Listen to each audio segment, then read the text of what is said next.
After she was down and not moving anymore, I rearranged her clothes a little bit and took some quick photos. They lived behind closed doors, smiling for photographs, waving at neighbors, building lives that looked ordinary, respectable, even admirable. From the outside, these families appeared safe, loving parents, structured homes, a sense of order. But beneath the surface, something darker was growing quietly. These were not crimes committed by strangers in the night. They were not sudden acts of chaos. They were secrets sustained over years, sometimes decades, hidden behind routines, traditions, and trust. In these homes, evil did not arrive violently. It settled in. It adapted. It learned how to look normal. This is a journey into families who built illusions so convincing that no one questioned them, until the truth forced its way out. And when it did, it shattered everything. If you are drawn to stories that uncover what hides behind perfect appearances, consider subscribing for more dark documentary narratives like this. August 13th, 2018. Frederick, Colorado. On a quiet suburban street in Frederick, Colorado, the Watts family home looked like countless others. Clean driveway, trimmed lawn, children's toys tucked neatly away. Inside lived a family that, to the outside world, represented modern domestic success.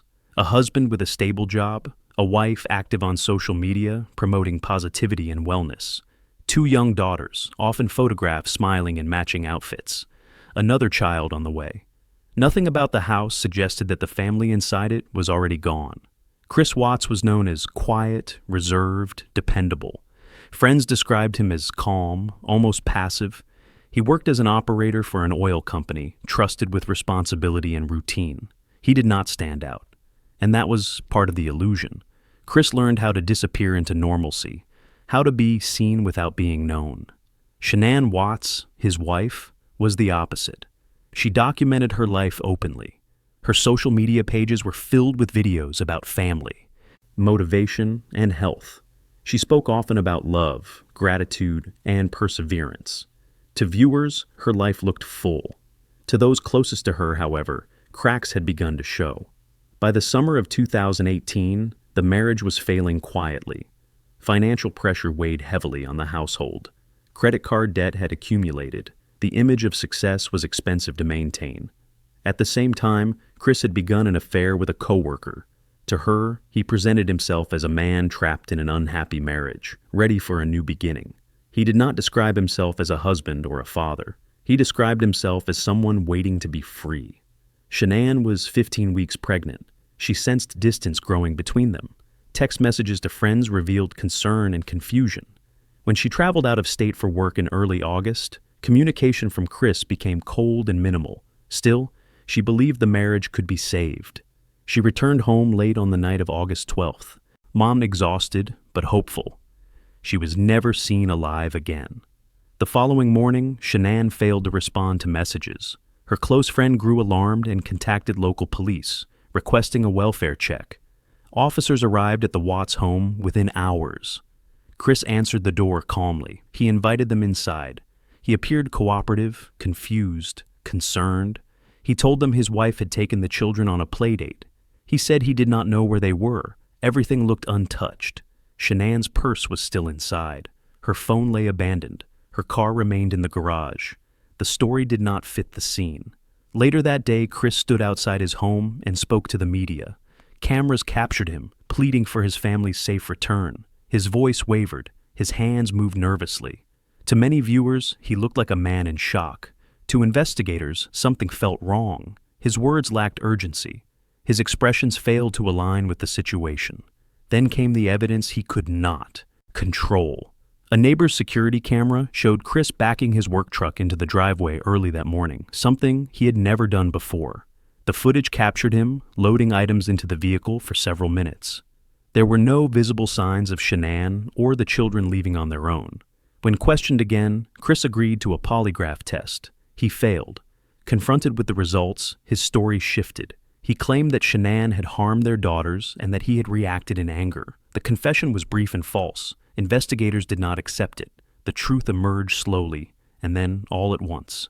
In the early hours of August 13th, Chris killed his wife inside their home. Afterward, he placed her body in his truck and drove his daughters to a remote oil site where he worked. There, he ended their lives and attempted to conceal what he had done. The location was chosen for familiarity, privacy, and access. This was not panic, it was planning. Within days, he confessed fully. The nation reacted with disbelief. The images of Shanann smiling in her videos became unbearable to watch. The footage of Chris pleading on television took on a new meaning. The family that appeared perfect online had been an illusion carefully maintained until it became inconvenient. In November 2018, Chris Watts pleaded guilty to multiple counts of murder. He was sentenced to life in prison without the possibility of parole. Shanann's family requested that prosecutors not pursue the death penalty. They did not want more loss. They wanted the cycle to stop. Today, Chris Watts remains incarcerated, largely isolated from the world he once curated. The house in Frederick was eventually sold. The neighborhood returned to quiet routines, but the case left a permanent scar on the public consciousness. The Watts story forced a difficult realization. Evil does not always arrive loudly. It does not always look chaotic or unstable. Sometimes it hides behind family photos, polite smiles, and carefully framed videos. Sometimes it waits until no one is watching. Chris Watts did not destroy his family in a moment of madness. He erased them to make room for a life that existed only in his imagination. And in doing so, he revealed how dangerous the illusion of perfection can be. The Watts case showed how easily a modern family image can be weaponized to conceal the unthinkable. But some families hide their crimes not through visibility, but through influence. Through a name so powerful that questioning it feels impossible. That is where the next story begins.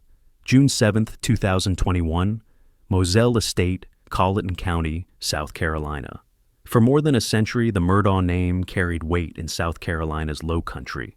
It opened doors, silenced questions, and shaped outcomes long before courtrooms ever filled. 3 generations of Murdaugh men served as powerful prosecutors, controlling the legal machinery of the region. To many locals, the family did not merely practice the law, they were the law.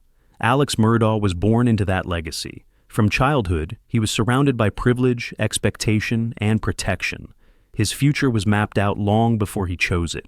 Law school, the family firm, a respected position in the community, a life where consequences seemed distant, if they existed at all. By adulthood, Alex appeared to embody everything the dynasty promised. He lived with his wife Maggie and their 2 sons, Buster and Paul, on a sprawling hunting estate known as Moselle. Acres of land stretched beyond the main house, dotted with dog kennels, wooded paths, and quiet isolation. From the outside, it looked like Southern aristocracy preserved in real time. But behind that image, the foundation was already cracking. The first public fracture came in February 2019. On a cold night near Paris Island, a boat crashed into a bridge piling. 19-year-old Mallory Beach was thrown into the water and never resurfaced alive. The boat had been driven by Paul Murdaugh, intoxicated and reckless. What followed was not just a tragic accident, but a test of the family's power. In the hours after the crash, witnesses watched as familiar patterns unfolded. Calls were made. Officers hesitated. Responsibility blurred. For the first time in generations, however, public scrutiny did not fade. The Beach family pushed forward with a civil lawsuit, and questions spread beyond the Low Country. People began asking how often the Murdaugh name had bent reality in its favor. Behind closed doors, Alex was unraveling. Investigators would later uncover years of financial deception hidden beneath his polished exterior. Alex had been stealing millions of dollars from his own law firm and from vulnerable clients. Settlement money meant for grieving families, injured workers, and widows had quietly disappeared into accounts only he controlled. The thefts were not impulsive. They were methodical, sustained, and hidden behind trust. By the spring of 2021, exposure was inevitable. His firm was closing in. The Beach lawsuit threatened to reveal his finances in detail. The shield that had protected the Murdaugh family for decades was eroding, and Alex knew it. Then came the night of June 7th. Just after 10 p.m., Alex Murdaugh called emergency services. His voice shook as he reported finding his wife Maggie and his younger son Paul near the dog kennels on the Moselle property. Both had been shot multiple times. The scene was devastating, but from the first moments, investigators sensed something was wrong. Alex told police he had been visiting his mother at the time of the killings. He claimed he discovered the bodies upon returning home. For a brief period, the community rallied around him. Sympathy came easily to a man who seemed to have lost everything in one night. But facts do not bend forever. Digital evidence soon began to contradict his story. Cell phone data placed Alex at the kennels minutes before the murders, despite his insistence that he had not been there. Vehicle data showed movements that did not align with his timeline. And most damning of all, a short video recorded by Paul on his phone captured Alex's voice in the background shortly before Paul was killed. The illusion collapsed quietly, then all at once. As investigators pressed forward, the financial crimes surfaced in full.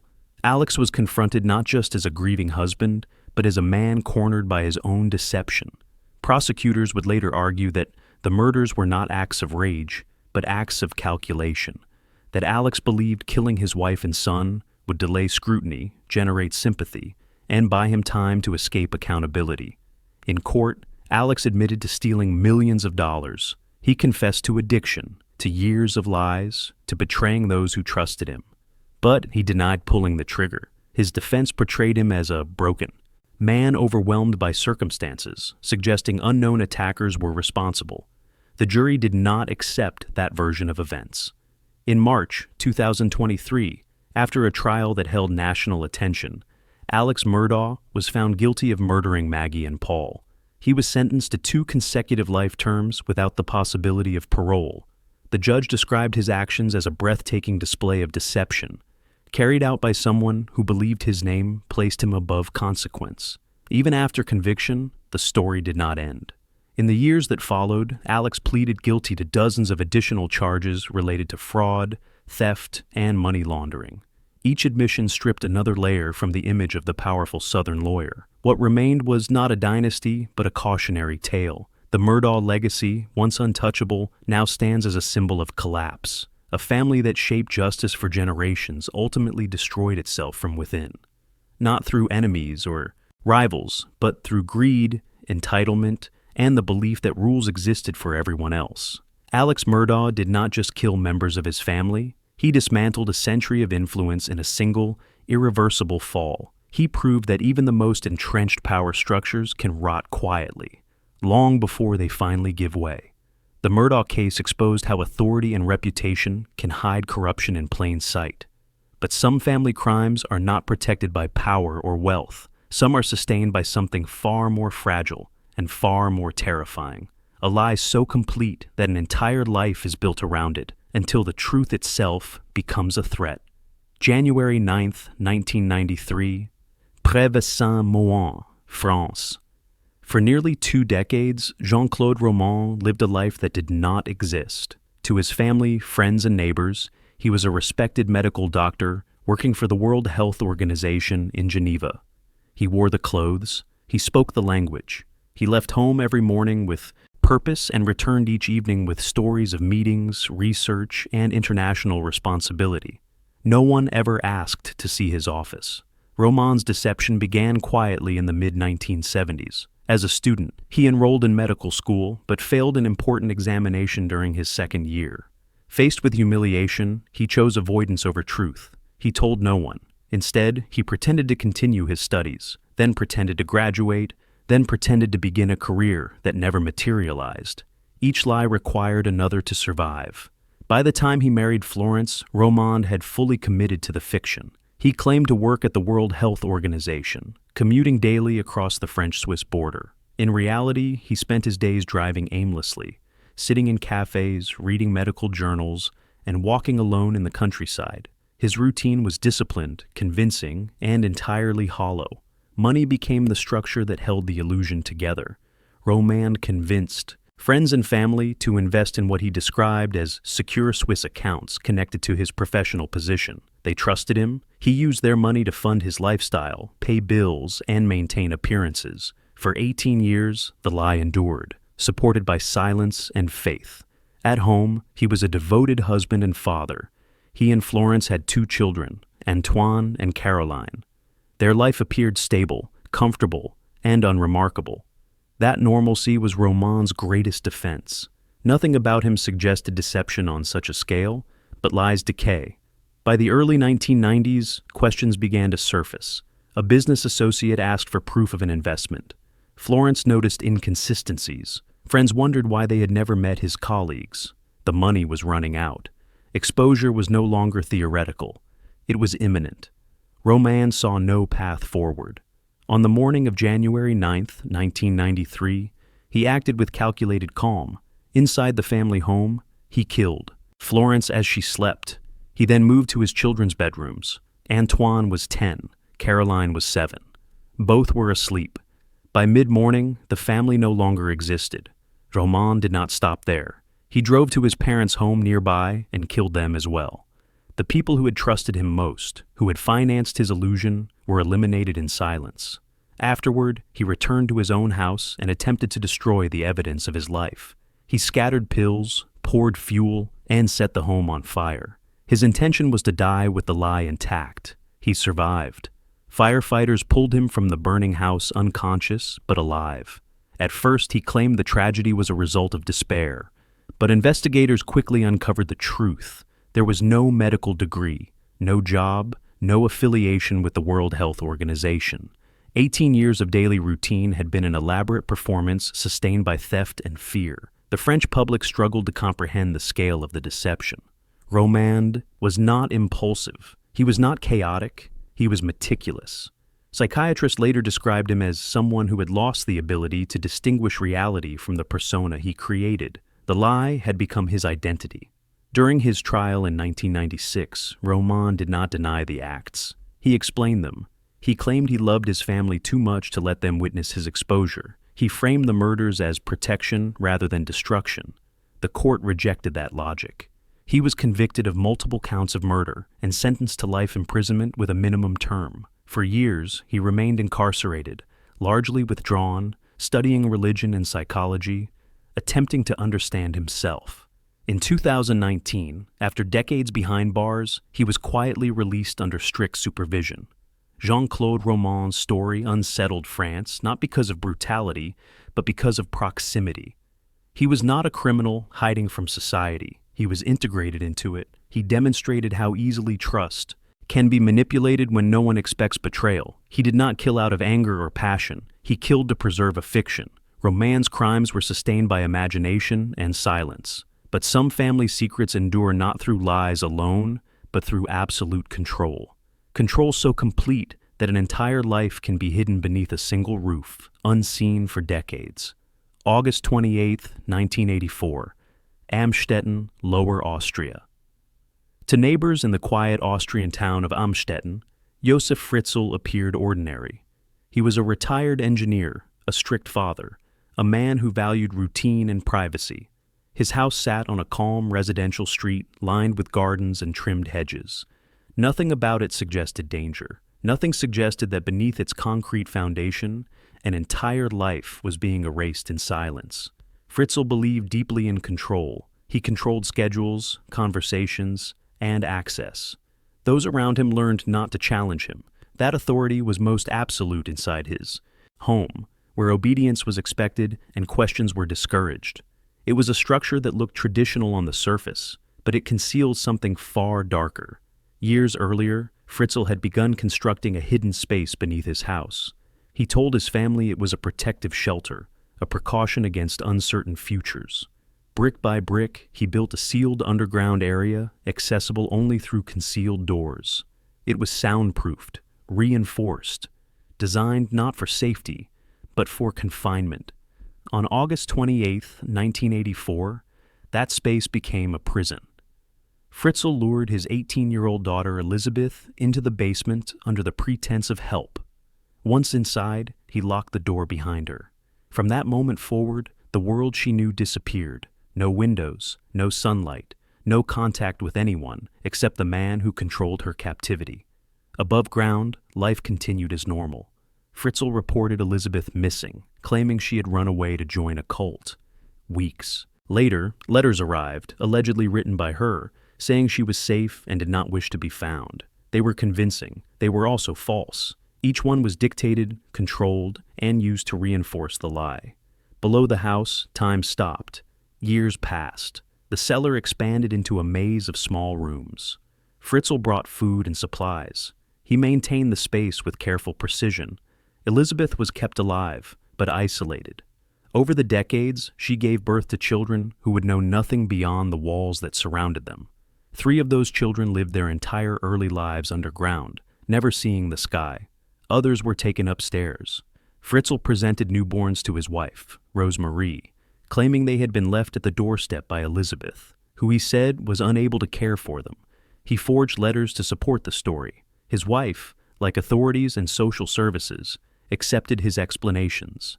The illusion held because no one believed a father could be capable of such control. That belief was his greatest shield. For 24 years, the secret remained buried beneath the family home. Fritzl lived 2 lives at once. Above ground, he was the rigid patriarch. Below, he was absolute authority. He managed both worlds with chilling discipline, ensuring they never collided. The collapse came in April 2008. One of the children born in captivity became critically ill. Elizabeth pleaded for medical help. Fritzl, fearing exposure if the child died, brought her to a hospital. Doctors were alarmed by the child's condition and background. When authorities asked to speak with the girl's mother, Fritzl attempted to maintain control, but the situation had shifted. For the first time, the system did not accept his story at face value. Elizabeth was brought to the hospital under supervision.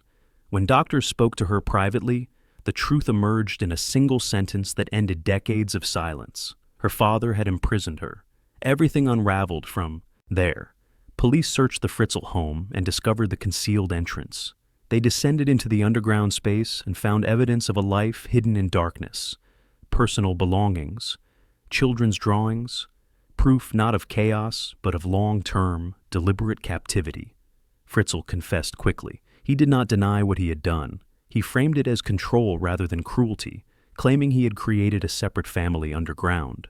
Investigators described his demeanor as calm, detached, and unsettlingly rational.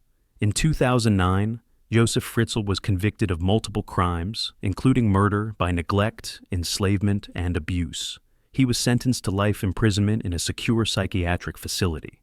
The court determined that he posed an ongoing danger and required permanent confinement. Austria reeled. The idea that such horror could exist beneath an ordinary home shattered assumptions about safety and familiarity. The case forced a national reckoning with how easily appearances can mislead and how deeply authority can be abused when it goes unquestioned. Elizabeth and her surviving children were given new identities and relocated to a protected environment. Their recovery was slow and private. Freedom, for them, meant learning a world that had moved on without them. Josef Fritzl remains incarcerated, his appeals repeatedly denied. Even in old age, authorities have ruled that he remains manipulative and dangerous. The house in Amstetten stands as a reminder not of what was visible, but of what was ignored. Fritzl's crimes were not hidden by chaos or confusion. They were hidden by order, by routine, by the assumption that family spaces are safe by default. He did not rely on lies alone. He relied on silence. Fritzl proved that absolute control can erase entire lives without leaving a trace. But not all family prisons are hidden underground. Some exist in plain sight, framed as discipline, faith, and order, while cruelty unfolds openly behind closed doors. January 14th, 2018. Paris, California. From the outside, the Turpin family looked like an image of devotion and order. 13 children, matching outfits, carefully posed photographs taken at theme parks, churches, and family gatherings. Online, they presented themselves as disciplined, faith-driven, and united. To strangers scrolling past their images, they appeared strict but loving. A large family built on structure and belief. Inside the house, that image collapsed completely. David and Louise Turpin believed control was the foundation of parenting. They isolated their children from the outside world, gradually severing contact with extended family, neighbors, and schools. What began as homeschooling evolved into total confinement. The children were taught that obedience was survival and that disobedience brought consequences they could not escape. Over time, the house became a closed system. Windows were covered, doors remained locked. The children rarely spoke to anyone beyond their parents. When neighbors did see them, they noticed how thin and silent they were, how they walked in straight lines, eyes lowered, rehearsed in compliance. No one imagined what that silence protected. Inside, daily life revolved around restriction. Food was limited and tightly controlled. Movement was monitored. Punishments were rigid and sustained. Some children were confined for extended periods. Others were restrained as discipline. The rules were not temporary corrections. They were a permanent state of existence designed to break resistance. The Turpins documented only what they wanted the world to see. Their social media presence became a performance of perfection. Smiling faces, family trips, carefully worded captions about gratitude and faith. The same children who appeared cheerful online lived in conditions defined by fear and deprivation. The contrast between image and reality could not have been more extreme. For years, the illusion held. Authorities received occasional reports. Teachers, relatives, and neighbors expressed concern at different moments. Each time, the family provided explanations: homeschooling, religious choices, personal privacy. The system accepted these answers. The house remained closed. The collapse came from within. In the early hours of January 14th, 2018, one of the children made a decision that would change everything. At 17 years old, she climbed out of a window and ran into the darkness. She carried a mobile phone she had hidden for months. She did not know her address. She did not know how the world worked, but she knew one number.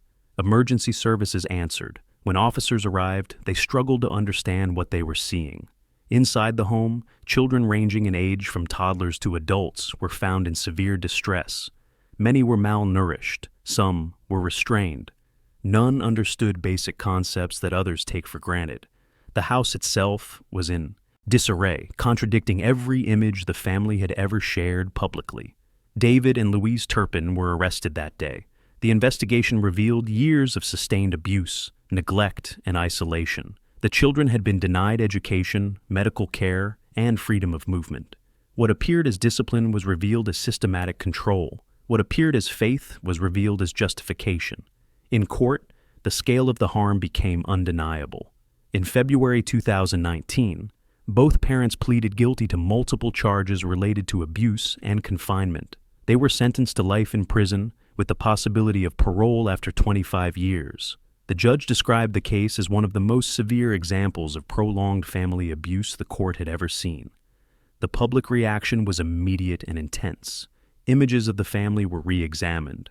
Videos were replayed with new understanding. What once seemed strict now looked rehearsed. What once looked cheerful now appeared hollow. The case forced a cultural reckoning with the idea that visibility equals safety. For the children, rescue was only the beginning. They entered a system unprepared to address the depth of trauma they carried. Some learned to walk freely for the first time. Others learned what independence meant as adults. Healing was slow, uneven, and deeply personal. Years later, further failures came to light. Some of the systems meant to protect them had caused additional harm.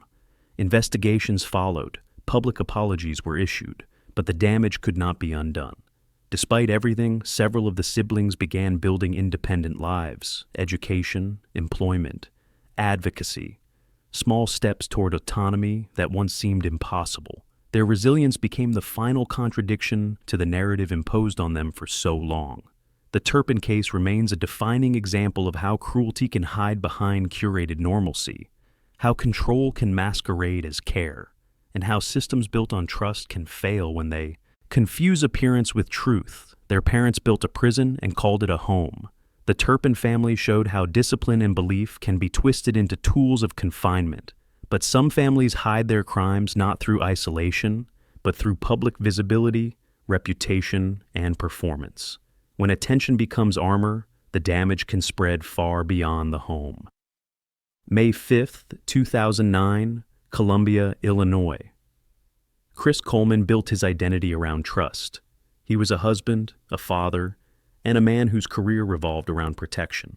As the head of security for a prominent televangelist ministry, he was responsible for safeguarding religious leaders who preached morality, family values, and personal responsibility to millions of followers. He traveled frequently, stayed in upscale hotels, and lived a life that signaled success, stability, and faith.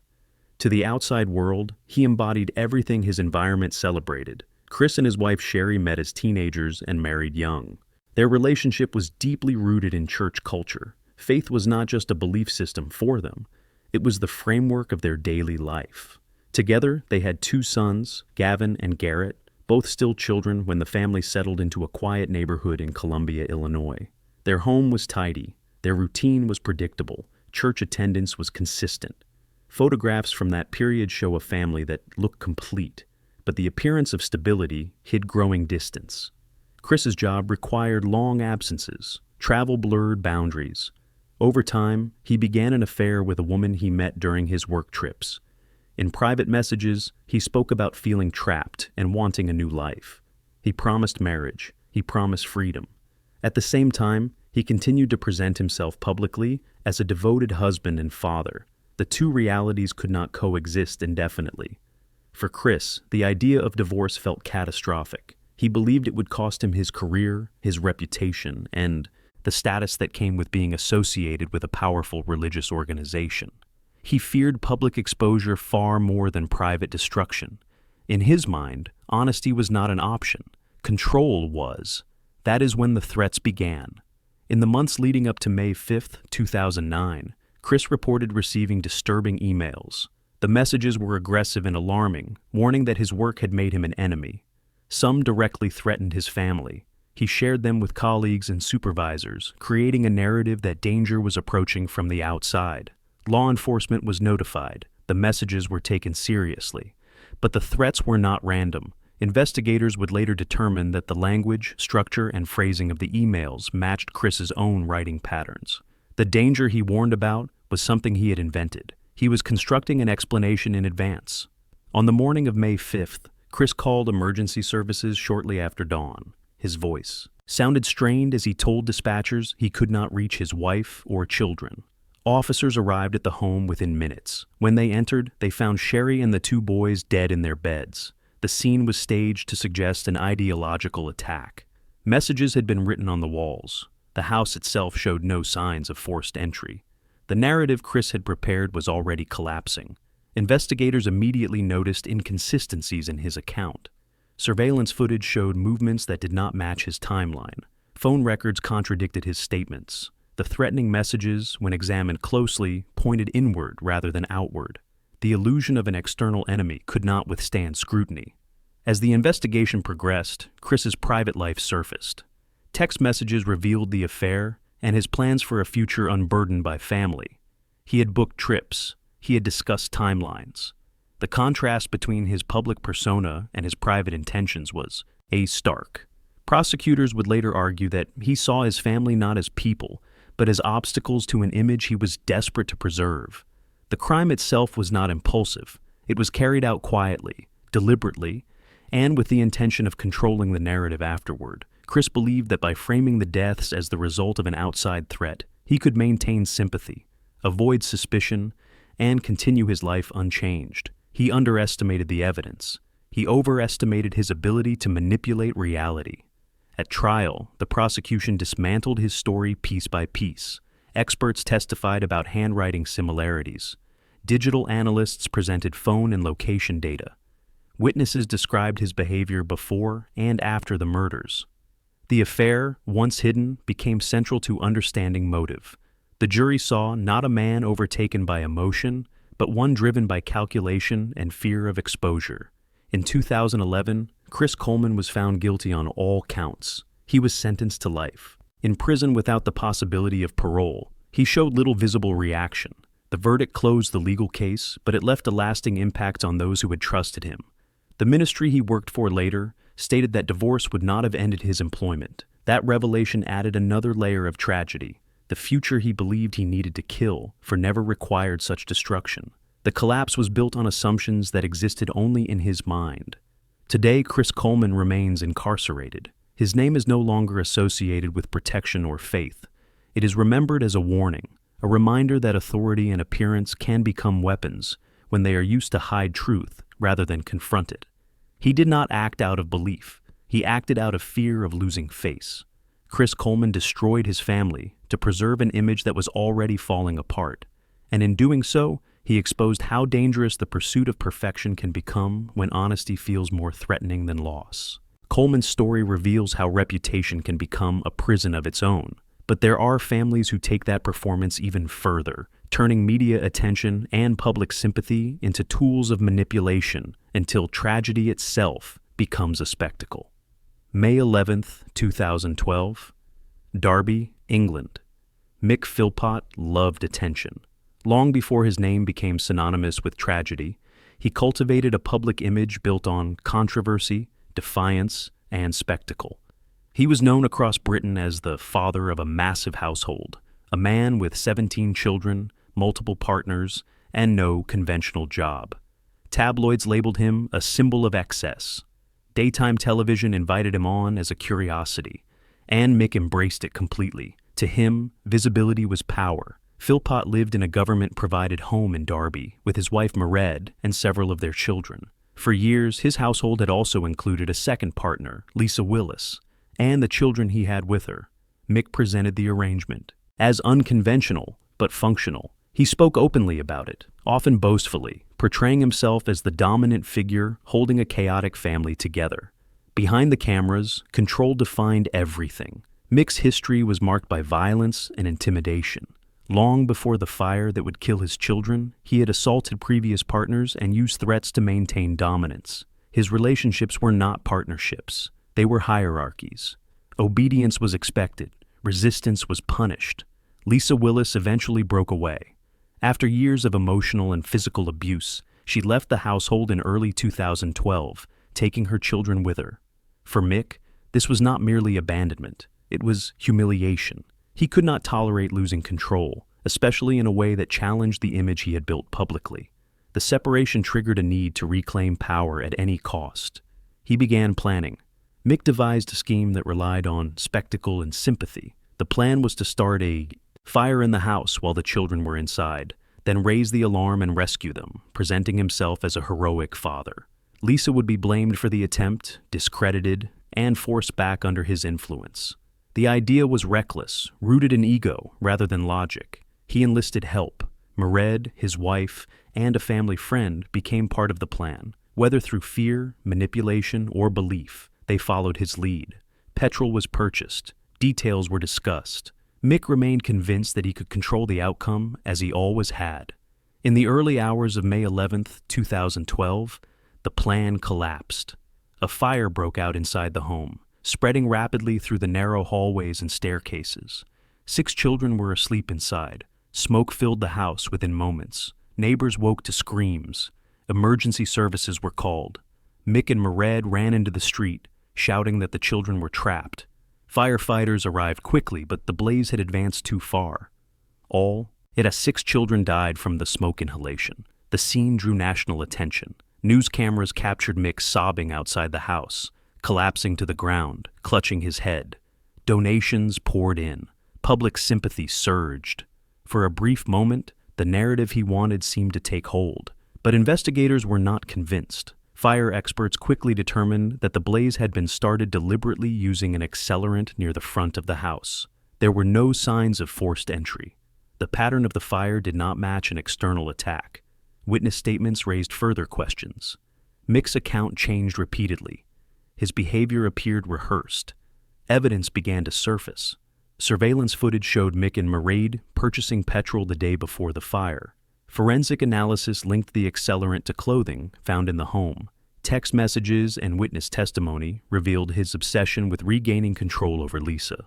The heroic narrative collapsed under the weight of facts. The trial exposed the full scope of Mick's manipulation.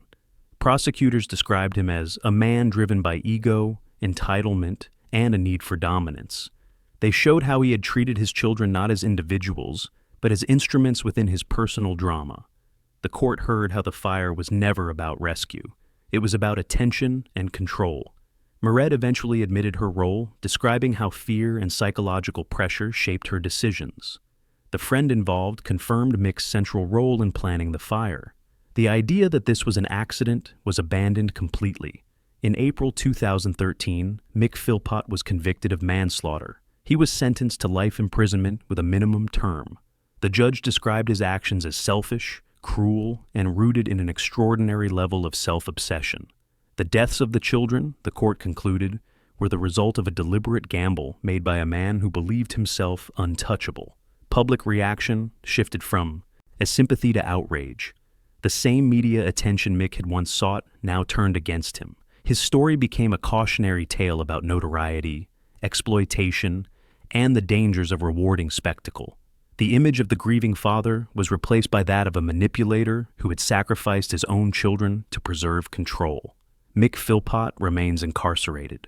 Reports from prison suggest continued volatility and aggression. His remaining family members have distanced themselves from him entirely. The household he once called an empire no longer exists. His case stands as a stark reminder that cruelty does not always hide quietly. Sometimes it performs. Sometimes it demands an audience. And sometimes, when attention becomes more important than human life, the consequences are irreversible. Mick Philpott did not lose his children to fate. He lost them to his own need to be seen. Philpott's story shows how spectacle and sympathy can be weaponized to conceal responsibility. But there are families whose crimes were hidden not through chaos or attention, but through strict order, religious conviction, and the quiet authority of tradition. November 9th, 1971. Westfield, New Jersey. John List lived a life defined by order. He believed in routine, discipline, and obedience to authority. To neighbors in the quiet town of Westfield, New Jersey, he was unremarkable in the safest way possible. A church-going accountant, a devoted husband, a father raising 3 children in a large Victorian home that stood as a symbol of stability and success. The house was called Breeze Knoll, 19 rooms, manicured grounds, a place that suggested prosperity and permanence. Inside, everything was collapsing. John List had been raised in a rigid household shaped by strict religious values. Duty mattered more than emotion. Appearances mattered more than truth.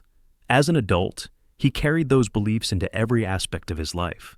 He married Helen, a widow, and together they raised 3 children, Patricia, John Jr., and Frederick. The family attended church regularly. They dressed formally. They followed rules. But the image concealed growing failure. Helen struggled with health issues and addiction. The marriage was strained and distant. John List retreated inward rather than confront conflict. When his career began to falter, he did not share the truth. He lost his job as an accountant and could not secure another. Instead of admitting failure, he maintained the routine. Each morning, he put on a suit, packed a briefcase, and left the house as if heading to work. He spent his days reading newspapers and sitting alone. Bills piled up, debt grew, savings disappeared. Still, John said nothing. In his mind, admitting the truth would have meant humiliation. Worse, it would have meant acknowledging that he had failed in his role as provider and moral authority. That idea was intolerable. As financial pressure mounted, his worldview hardened. John became increasingly obsessed with morality and religious purity. He believed modern culture was corrupting his family. Television, music, and social change all felt like threats. He convinced himself that his wife and children were drifting away from faith. Combined with financial collapse and shame, this belief transformed into something dangerous. He began to see himself not as a failing father, but as a protector. On the morning of November 9th, 1971, John List acted with chilling precision. He waited until his wife was alone in the kitchen and killed her without warning. He then went upstairs and killed his mother, who lived with the family in a separate apartment within the house. There was no struggle, no hesitation. He waited. When his children returned home from school and activities, he met them one by one. Each was killed calmly, deliberately. Afterward, he arranged their bodies carefully in the ballroom beneath the home's stained glass ceiling. He placed them on sleeping bags, hands folded, as if preparing them for rest. He believed he was saving them. Before leaving, John List wrote a detailed letter to his pastor. In it, he explained his actions as a spiritual necessity. He claimed he had killed his family to spare them from moral decay and ensure their place in heaven. The tone was not frantic. It was methodical, rational, and resolute. He then prepared the house. He cleaned the crime scene. He turned down the thermostat to slow decomposition. He cut his image out of family photographs to delay identification. He left organ music playing on a timer to give the impression that life continued inside. And then he walked out of Breeze Knoll and disappeared. For weeks, no one noticed. Neighbors assumed the family was on vacation. Mail accumulated. The house remained silent. When authorities eventually entered, they discovered the bodies exactly where John had left them. The scene stunned investigators. There was no sign of struggle. No evidence of chaos. Only order and intent. John List had vanished completely. For nearly 2 decades, he lived under a new identity. He changed his name, moved across the country, remarried, and joined another church. He found work as an accountant. He blended back into society with the same quiet discipline that had defined his previous life. No one questioned him. No one suspected. The case became infamous. Breeze Knoll was abandoned and eventually destroyed by fire. The story turned into legend, discussed in documentaries and books. But John List remained free until an unexpected breakthrough. In the late 1980s, a television program featured the case, including a detailed age progression image created by a forensic artist. The likeness was striking. A neighbor recognized the face and contacted authorities. The man living quietly as Robert Clark was arrested and calmly confirmed his true identity. At trial, John List showed little emotion. His defense argued that he suffered from obsessive religious delusions. Prosecutors countered that the crime was planned, rational, and executed with full awareness. The jury agreed. He was convicted of multiple counts of murder and sentenced to life imprisonment. Even then, John List expressed little remorse. In interviews, he maintained that his actions were justified, that he had done what was necessary. He died in prison decades later, still clinging to the belief that he had acted as a moral guardian. John List did not kill in anger or desperation. He killed in certainty. His story remains one of the most unsettling examples of how rigid belief, unchecked authority, and fear of shame can converge inside a family.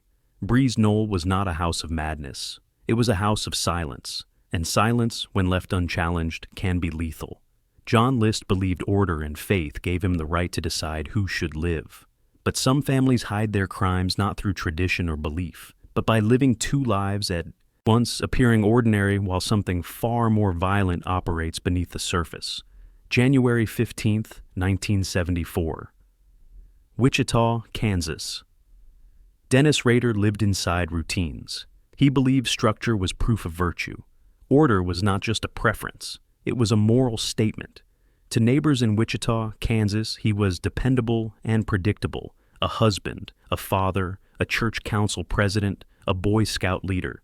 Later, a city compliance officer who enforced neighborhood codes with strict attention to detail.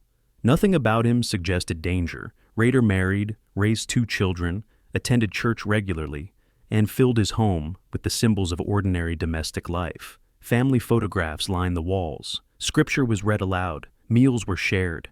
He waved to neighbors while mowing the lawn. In every visible way, he blended seamlessly into the fabric of suburban normalcy. At the same time, another life was forming. In January 1974, Dennis Rader committed his first known murders. The act was not impulsive. It was planned and deliberate. He chose his victims carefully and executed the crime with control rather than chaos. What shocked investigators was not just the violence, but the absence of emotion. There was no obvious motive, no personal connection, only intention. Rader wanted more than secrecy. He wanted recognition. After the murders, letters began arriving at police departments and news outlets. The writer described the crimes in disturbing detail and demanded a name. He chose one himself, BTK, bind, torture, kill. The letters were taunts, invitations, and confessions combined. Wichita was terrified. A city that had once felt safe now locked its doors. While fear spread, Rader returned home. He kissed his wife. He played with his children. He attended church meetings and led prayers. No one suspected that the man sitting beside them was the source of the city's dread. He compartmentalized completely. To him, these were not conflicting. Our identities. One was public, one was private. Both felt necessary. Over the years, the pattern continued. Rader stalked victims for weeks or months. He learned their routines. He waited, then he acted. Each crime was followed by silence, then by communication. Letters, poems, diagrams. He documented his actions meticulously, keeping notes and items connected to his crimes hidden inside his home. He did not kill constantly. He killed deliberately. Between crimes, he built his public life. He advanced in his church. He gained authority in civic roles. As a compliance officer, he enforced rules about property upkeep and neighborhood order. Residents described him as rigid and sometimes cruel. He enjoyed control. He enjoyed correction. He enjoyed being obeyed. The murders eventually stopped. After the early 1990s, BTK went silent. Wichita slowly began to heal. Years passed. New residents arrived. The name faded into history. Dennis Rader continued living his ordinary life, aging quietly, raising his children, maintaining the illusion without interruption. For more than a decade, no one heard from BTK. Then, in 2004, attention returned. A local newspaper published a retrospective article suggesting the killer might be dead or imprisoned. The implication that he had been forgotten disturbed Rader deeply. He had not committed his crimes to disappear. He had committed them to be known. Silence felt like erasure. He began writing again. New letters arrived, referencing old crimes with intimate accuracy. He included photographs and personal items taken decades earlier. Investigators realized immediately that the killer had returned. This time, however, technology had changed. Rader believed himself untouchable. In one exchange, he asked police whether a digital disc could be traced. When investigators replied that it could not, he trusted them. He sent the disc. It contained metadata linking directly to a computer at the church, where Dennis Rader served as president of the Congregation Council. The mask shattered almost instantly. DNA evidence confirmed what the digital trail suggested. Dennis Rader was arrested without resistance in February 2005. When officers asked if he knew why he was being detained, he replied calmly that he had suspicions. In interrogation, he confessed in detail. He described each crime methodically, without visible remorse. Detectives later said he spoke as if reciting tasks from memory, detached and precise. The contrast between his tone and the content of his words was deeply unsettling. The public reaction was disbelief. How could a church leader, a father, a neighbor have lived among them for decades as a serial killer? Rader's family was blindsided. His wife filed for divorce. His children struggled to reconcile the man they loved with the crimes he admitted to without hesitation. In court, Rader pleaded guilty to multiple counts of murder. He offered detailed descriptions of his actions, not to express regret, but to demonstrate ownership. He was sentenced to consecutive life terms without the possibility of parole. Even after imprisonment, he sought relevance. He wrote letters to journalists and researchers. He followed coverage of his own case. He expressed satisfaction when his name resurfaced. Attention remained his currency, even behind bars. Dennis Rader did not hide because he feared discovery. He hid because he believed he deserved both lives, the ordinary and the monstrous, the respected and the feared. He proved that evil does not always disrupt routine. Sometimes it thrives within it. BTK was not a stranger. He was a neighbor. Rader lived two lives by separating them completely. But in the modern age, some families no longer hide behind silence or routine. They hide in front of millions, broadcasting perfection, turning family itself into content until the performance collapses under its own weight. August 30th, 2023, Ivins, Utah. For years, Ruby Franke presented herself as a model of modern motherhood. Through her family vlog channel, she invited millions of viewers into her home, sharing daily routines, parenting lessons, and moments of discipline framed as love. Her message was consistent and confident. Structure builds character. Obedience creates safety. Suffering, when guided correctly, leads to growth. To her audience, she was not just a mother. She was an authority. Ruby and her husband Kevin built their online presence gradually. What began as casual family videos evolved into a polished brand centered on faith, responsibility, and strict parenting. Their 6 children appeared regularly on camera, participating in chore charts, devotional talks, and lessons about accountability. The home looked orderly. The tone was controlled. Everything felt intentional. The camera never showed what happened when it was turned off. As the channel grew, Ruby's discipline became more severe.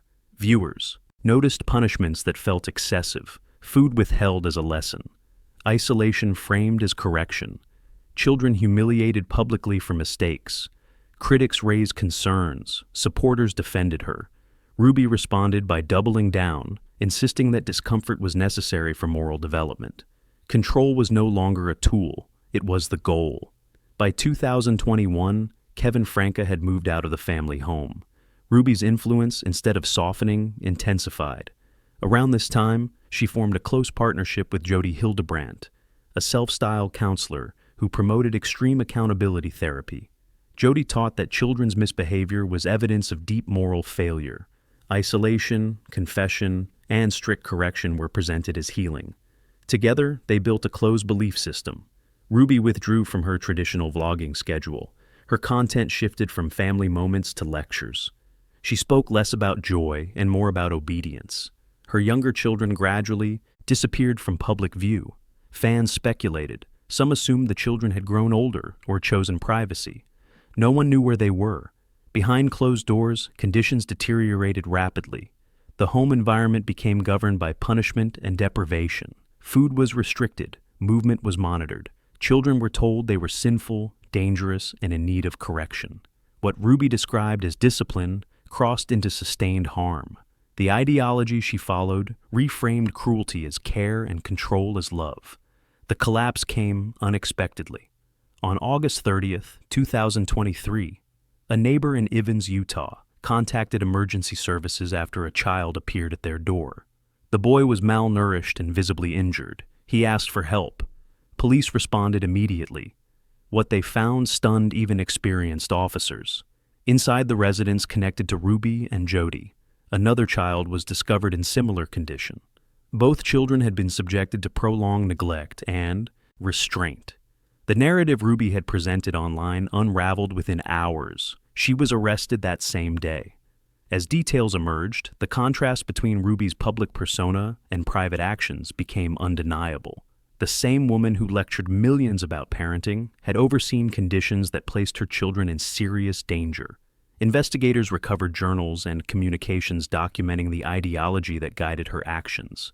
The language was clinical, detached, and absolute. In court, Ruby admitted her role. She acknowledged following guidance that reframed harm as righteousness.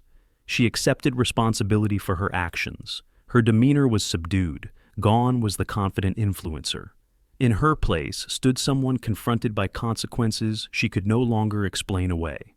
In early 2024, Ruby Franke was sentenced to multiple consecutive prison terms, amounting to decades of incarceration. Jody Hildebrandt received the same sentence. The judge described their actions as a distortion of care, built on domination rather than protection. The public response was immediate and far-reaching. The case reignited debates about family vlogging, influencer culture, and the ethics of turning children into content. Viewers revisited old videos, now seeing warning signs where they once saw discipline. The platform that had amplified Ruby's voice now served as evidence of how normalcy can be manufactured. For the children, recovery began in privacy. They were removed from the environment and placed under protective care. Healing was slow and complicated. Years of control do not disappear with rescue. Trust had to be rebuilt. Independence had to be learned. Safety had to be redefined. Some of Ruby's older children later spoke publicly, expressing gratitude toward those who intervened. They described the experience of growing up inside a belief system where punishment was constant and affection was conditional. Their voices added clarity to a story that had once been carefully edited. Ruby Franke's case stands as a modern example of how visibility can be a shield. When life is performed for an audience, appearances can override accountability. Viewers assume that what they see is truth. That assumption can be dangerous. She did not hide in shadows. She hid in plain sight. Ruby Franke built a brand on discipline and devotion, then used that framework to justify harm. The camera captured only what she allowed. The rest remained invisible until a child stepped outside the performance and asked for help. Her story closes this series not because it is unique, but because it is familiar. In a world where family life can be curated, monetized, and broadcast, the line between guidance and control can disappear quickly. And when it does, the damage can unfold quietly behind smiles, thumbnails, and carefully chosen words. These families did not begin as monsters. They began as ordinary households built on trust, routine, belief, and image. Their crimes were not always sudden. They were cultivated slowly, protected by silence, authority, and appearances. Evil does not always announce itself. Sometimes it blends in, waits, and convinces everyone that nothing is wrong. If stories like these matter to you, and you want to understand how hidden harm takes shape inside families, consider subscribing for more dark documentary narratives. And before you go, tell me this. Where are you watching from?